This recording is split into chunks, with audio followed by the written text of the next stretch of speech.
नमस्कार दोस्तों। आजकल हम इंसान अपनी डेली की ज़िंदगी में इतना बिजी हो गए हैं कि हमारे पास खुद के लिए भी टाइम नहीं है। बचपन में हम सबसे ज़्यादा खुश हुआ करते थे क्योंकि तब हम केवल अपने लिए जीते थे। हमारी ज़रूरतें कम होती थी तो मन में स्वार्थ, लालच, घृणा, अहंकार जैसे बुरे विचार नहीं पलते थे। जैसे जैसे हम बड़े होते गए वैसे वैसे बुरे विचार भी हमारे ऊपर हावी होते गए, हमारी जिम्मेदारियां बढ़ती गईं। दोस्तों, हमें बचपन से ही ये सिखाया गया है कि हमें बड़ों का सम्मान और आदर करना चाहिए और अपने से छोटों से प्यार। एक चीज़ ऐसी भी है जो हमें कभी सिखाई नहीं जाती और वो है खुद से प्यार करना। कहते हैं कि दूसरों से प्यार करने से पहले खुद से प्यार करना आना चाहिए। अगर कभी जीवन में अकेलापन महसूस हो और लगे कि कोई प्यार करने वाला नहीं है तो खुद से प्यार करने की कला ही काम आती है। तो दोस्तों, आज की इस वीडियो में हम जानेंगे कि खुद से प्यार करने की कला हमारे लिए कितनी ज़रूरी, कितनी इम्पॉर्टेंट है। उससे हम अपना और अपनों का जीवन बहुत सुंदर बना सकते हैं। जो मैंने कहा वही होगा, समझ गए शनाया? रोहित ने जोर से कहा। बिल्कुल माँ जैसे, शनाया ने तुरंत जवाब दिया। आप चाहते हैं कि मैं जैसे सभी सपने और सारी इच्छाओं को भूल जाऊं? ऐसा कह के उसने जोर से अपने कमरे का दरवाज़ा बंद कर दिया। नमिता एक सर्वोच्च बलिदान की मूर्त बनी, अपनी आंखों में नमी और दिल में दर्द लिए ये टकरार देखती रही। नमिता के पति और नमिता की बेटी शनाया के बीच ये टकराहट हो रही थी। नमिता नहीं चाहती थी कि उसका इतिहास उसकी बेटी के साथ उसी रूप में दोहराया जाए और अपनी संवेदना को सहज आग्रह से, अपने गुस्से को दबाती हुई वो चली गई। वो इतने सालों से एक खामोश, एक जड़ की तरह बनी हुई थी। वो इसलिए खामोश नहीं रहती थी कि वो कमज़ोर है, बल्कि वो घर के सुख और शांति के लिए खामोश बनी रहती थी। पिछले 24 सालों से वो एक बिंदास, हंसमुख, महत्वाकांक्षी नमिता से एक सक्षम, प्रभावशाली परिवार जिसमें जज, वकील जैसे बड़े नामचीन लोग हैं, वहाँ की बहू यानी श्रीमती खन्ना बन गई। नमिता एक बहुत अच्छी गोल्फर, वक्ता और लिखने की काबिलियत वाली महिला थी। उसके प्रशंसकों का ये कहना था कि वो एक अच्छी लेखिका और अच्छी वक्ता बन सकती है, लेकिन उसने अपने भाग्य के साथ प्रयास किया और खुद को श्रीमती खन्ना के रूप में सच्ची लगन से समर्पित कर दिया। उसकी शादी के बाद उसके 2 बच्चे हुए, जिनकी पूरी देखभाल की जिम्मेदारी के आगे उसने अपनी सारी इच्छाओं और आकांक्षाओं को दबा दिया।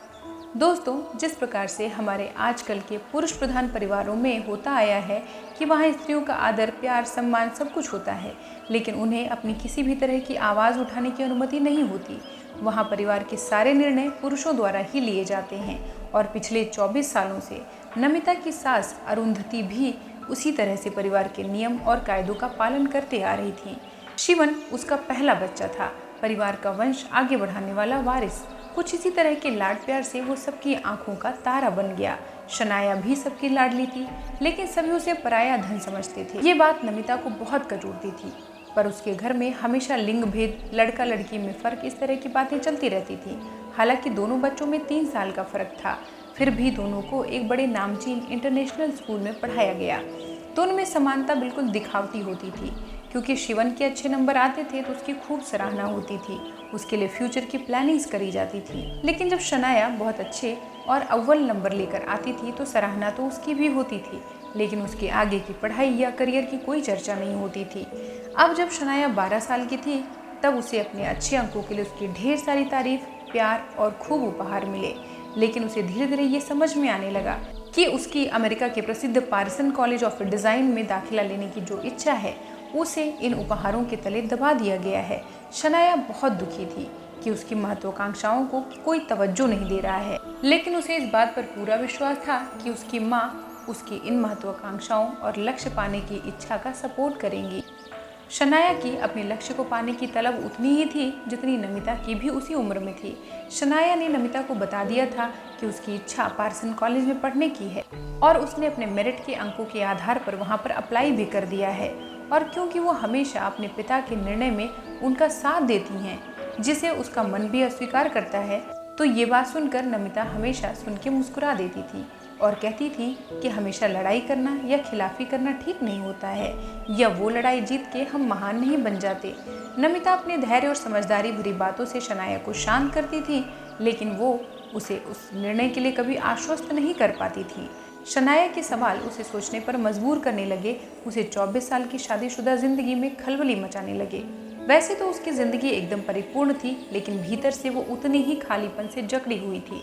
नमिता ने शनाया को वचन दिया था कि उसे अपनी महत्वाकांक्षाओं से कभी समझौता नहीं करने देगी, जो उसने अपनी योग्यता से कमाया है। शनाया का अपनी माँ के प्रति अटूट विश्वास था। उसने अंदर की आग को और भी ज्वलंत कर दिया। पार्सन कॉलेज की तरफ से दाखिले का मेल आने के बाद वो आसमान में उगते सूरज की पहली किरण की तरह चमक उठी। तो वो ये खबर अपने पिता को सुनाने के लिए अति उत्साहित थी, लेकिन उसके पिता की वहाँ जाने की अनुमति ना देने से उसकी खुशी जैसे ख़त्म सी हो गई। जिस तरह शनाया ने ज़ोर से अपने कमरे का दरवाज़ा बंद किया, नमिता बैठक वाले कमरे में रोनित के पास आकर हल्की ठंडी सी आवाज़ में बोली। उसकी आंखें नम और सुर्ख थीं और उसकी आवाज़ में एक आदेश रूपी एहसास था। रोनित आश्चर्य से उसे देखने लगा, जैसा उसने अपनी सजावटी पत्नी को पहले इस रूप में कभी नहीं देखा था। नमिता ने कहा कि वो चाहती है कि शनाया को पर्सन कॉलेज ऑफ डिज़ाइन में उसके अंकों के आधार पर दाखिला मिल गया है और वो उसे आगे पढ़ने के लिए भेजना चाहती है। रोनित उसकी बात को काटना चाहता था, लेकिन उसने मौका नहीं दिया और वो आगे बोलने लगी। शनाया किसी भी कीमत पर अपने सपनों और इच्छाओं का बलिदान नहीं करेगी। नमिता ने रोनित की आंखों में देखा, जैसे कि वो अपने अधूरे सपनों की कीमत मांग रही है, और आज उस आवाज़ को जो परसों पहले वो खो चुकी थी, उसी आवाज़ में बड़े आत्मविश्वास के साथ उसने अपने निर्णय को सुनाया। रोनित ने इस मामले में अपनी माँ का हस्तक्षेप चाहा।